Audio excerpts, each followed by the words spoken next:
अस्सलाम वालेकुम दोस्तों, मैं हूं नदीम रोबिन और आप देख रहे हैं हमारा यूट्यूब चैनल फॉरएवर टेक। तो दोस्तों, आज की वीडियो में हम बात करेंगे Samsung top load washing machine के बारे में। ठीक है, इसमें हम आपको बताएंगे कि इसमें जो वाटर लीकेज का मसला है वो आया और उसको हमने कैसे हल किया। ठीक है, तो दोस्तों वीडियो को पूरा देखिएगा ताकि तमाम पॉइंट्स की आपको अच्छे से समझ आ सके। ठीक है, इसके अलावा आपसे गुजारिश होगी कि जब भी आप हमारे चैनल पर नए आएँ या पहले से आपने वीडियो देखा है तो हमारे चैनल को सब्सक्राइब करके ज़रूर जाइएगा और बेल आइकन को प्रेस कर दें ताकि तमाम नई आने वाली वीडियोस का नोटिफिकेशन आपको मिलता रहे। तो दोस्तों चलते हैं वीडियो की तरफ और इससे भरपूर फ़ायदा उठाएं। और दोस्तों ये है जी सैमसंग की टॉप लोड वॉशिंग मशीन, जैसे कि आपको दिखाई दे रही है।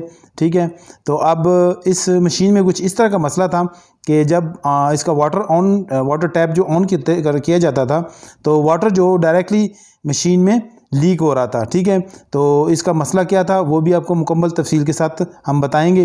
तो ये रहा जी इसका मॉडल नंबर और इसकी तमाम स्पेसिफिकेशन जैसे कि आपको स्क्रीन पे नज़र आ रही होंगी। आप देखें सर दोस्तों, देखिए आपको वाटर जो है वो लीक होता हुआ नज़र आ रहा है। ठीक है, और इसकी जो इलेक्ट्रिक है वो जबकि मशीन की वो इंस्टॉल नहीं है। ठीक है, देखें इसका स्विच देखें इसके नीचे पड़ा हुआ है, आपको मैं दिखा देता हूँ। देखें ये स्विच अभी ये पड़ा हुआ है और इसको हमने नहीं लगाया। देखें वहाँ पे कुछ भी नहीं लगा। मैं आपको पूरी तार भी दिखा देता हूँ कि ये वैसे ही पड़ी हुई है। देखें ये भी इसके साथ अटैच है। ठीक है, तो इसका दिखाने का मकसद ये है कि ये मशीन जो है वो देखें वाटर लीक कर रही है। ठीक है, डायरेक्टली। तो अब हम आपको इसका मुकम्मल तफसील बता देते हैं कि ये क्यों है और किस वजह से होती है और इसको ठीक कैसे करना है। ठीक है, और दोस्तों जब इसका जो पैनल है वो हमने खोल लिया तो उसके पीछे आपको देखें दो सोलेनॉइड वाल्व नज़र आएंगे। एक देखें हॉट वाटर के लिए और एक देखें दूसरा कोल्ड वाटर के लिए। तो इस दूसरे व्यू से देखें आप तो ये देखें इस तरह कुछ नज़र आएंगे।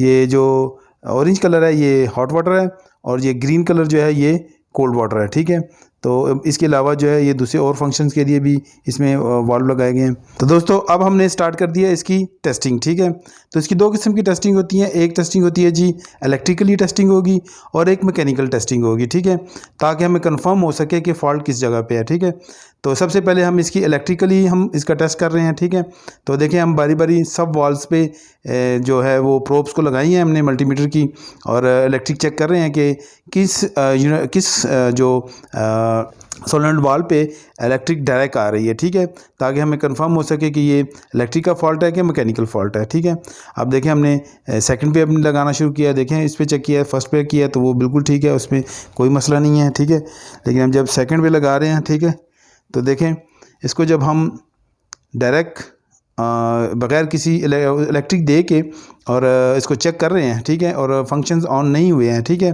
तो देखें यहाँ पे इलेक्ट्रिक डायरेक्ट है। ठीक है, तो एक मसला ये हो गया। ठीक है, तो इसका मतलब ये हुआ कि इसका जो पीसीबी है वहाँ से इसको डायरेक्ट जो इलेक्ट्रिक आ रही है, इस वजह से ये जो है वो मसला कर रहा है। ठीक है, इसके बाद हमने जी दूसरा एक और टेस्ट किया जो कि इलेक्ट्रिक टेस्ट था। ठीक है, इसमें हम सब वाल्व्स को एक साथ ज्वाइंट कर दिया है पैरेलली। ठीक है, इलेक्ट्रिक के लिए। तो अब हम इसको सप्लाई दे देंगे। सप्लाई दे के तो चेक करेंगे कि कौन सा वाल्व खुल रहा है और कौन सा नहीं खुल रहा है। ठीक है, वो भी चेक करेंगे क्योंकि ये तीनों वाल्व एक ही वाटर टैप के साथ ज्वाइंट होते हैं, तो इसलिए इनको चेक करना बहुत ज़रूरी है। अब हमने देखें इलेक्ट्रिक दे देंगे इसको स्विच में।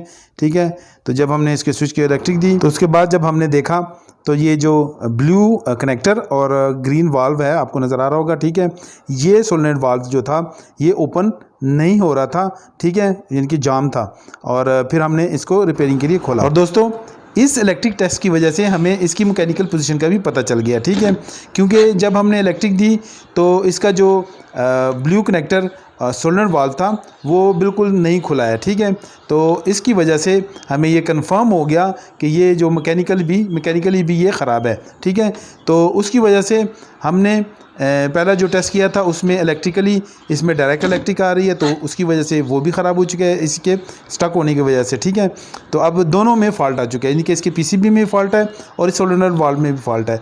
अब इसके पीसीबी को भी हम रिपेयर करेंगे और इसको भी रिपेयर करेंगे, इसके सोलेनॉइड वाल्व को भी। और दोस्तों ये रहा इसका पीसीबी, इसको हम मुकम्मल तौर पे खोल लेंगे। ठीक है, और इसको हम वर्कशॉप में ले जाएंगे और इसको रिपेयर करके लेके आएंगे।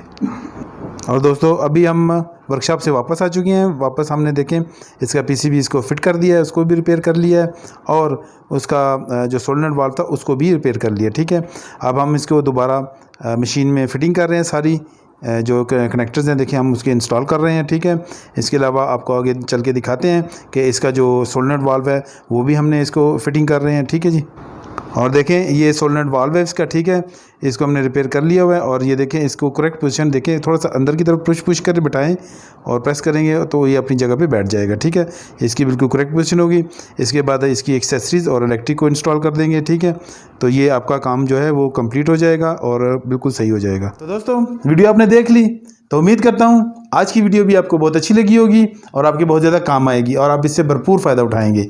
तो दोस्तों इसमें जो फिटिंग है, फिटिंग के बाद जो मैंने वो बाकी की वीडियो हम नहीं बना सके क्योंकि वहाँ पे जो ऑनर थे उनको थोड़ी जल्दी थी, तो इस वजह से हमारे पास टाइम कम था, तो सिर्फ हमने फ़िटिंग की वीडियो बनाई।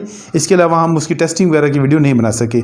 तो बस इतना ही हमने दिखाया कि आपको समझ आ सके कि अगर ये मसला आता है तो ये किस चीज़ का हो सकता है। ठीक है, तो उम्मीद करता हूँ कि आप हमारे साथ जुड़े रहेंगे और मिलते हैं फिर से इस तरह की एक और इन्फॉर्मेटिव वीडियो में। तो देखते रहें फॉरएवर टेक।